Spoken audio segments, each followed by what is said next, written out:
Hi guys, I hope that everyone is well. So last week I was on a conference call, and my phone starts to ring. My phone is on silent naturally, so I just kind of did the automated response, can't talk to you right now.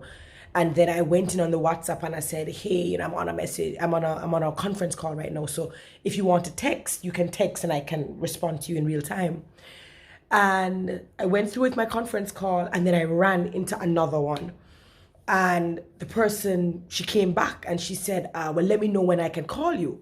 So it kind of struck me a little bit as odd because this person is not a relative, is not a friend, not a former co-worker, not a colleague, not even an associate. This person was a point of contact for me 2 years ago when she was coordinating a graduation at a very prominent high school. And she was the teacher who reached out to me to be the keynote speaker. So, as a point of contact, you just store the person in your phone, but they're not your friend. So I kind of sensed the urgency. So I started to wonder if everything's okay.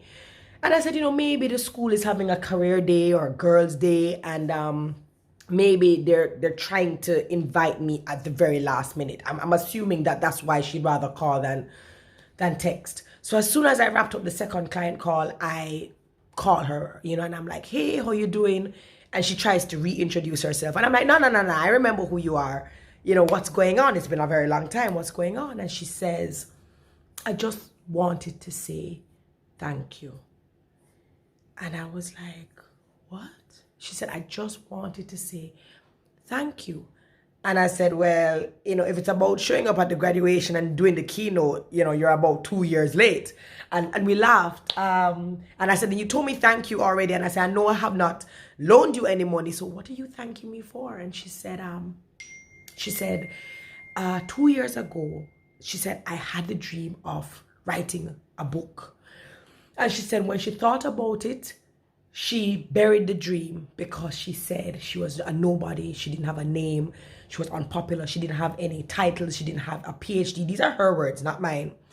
And she said she buried the idea because she didn't think, like, who is she to be writing a book? Like, who is she? And she said, even though I came to speak to the graduating class, she said, I inspired other people more than I knew. So I was like, well, that's very nice to hear. I remember getting compliments from the parents when the day off and the day after on Instagram. But I said, that's no problem. And she said, no, I don't think you understand. She said, right after your speech, the day after, I started writing my book. And she says, I'm just calling to tell you that 2 years later, I've completed my book and it's off to the publishers. And she said, I couldn't have done it without you.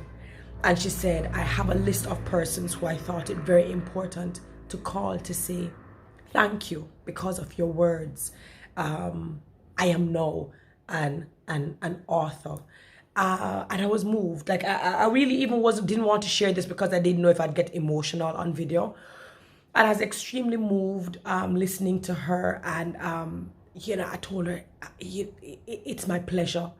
I said, as a keynote speaker, you hope that at least one person will be inspired. And what's funny about it is because I'm an unscripted speaker, I can't even tell you what it is I spoke about that will even, pinpoint as to what inspired her.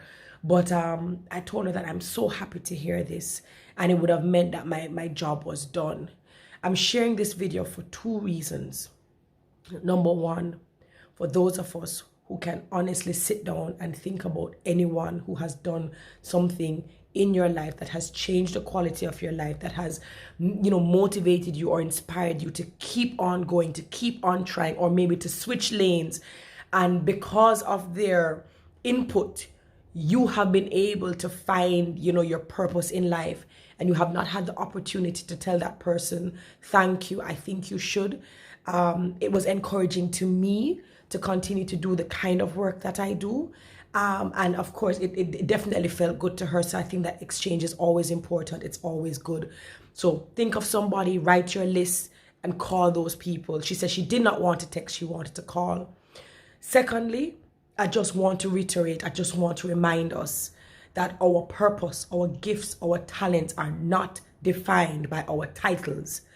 It doesn't matter if you're a PhD. It doesn't matter if you don't have masters, if you don't have a degree. It doesn't matter whether you're an Instagram model, if you're Insta famous, or if you're on Forbes 100. Those things do not determine or define what you can do. If you focus and you decide you're going to do it, you are going to do it. So 2 years, and it doesn't matter how long it took you. 2 years later, she called to say, I did it. And you know what? So can you.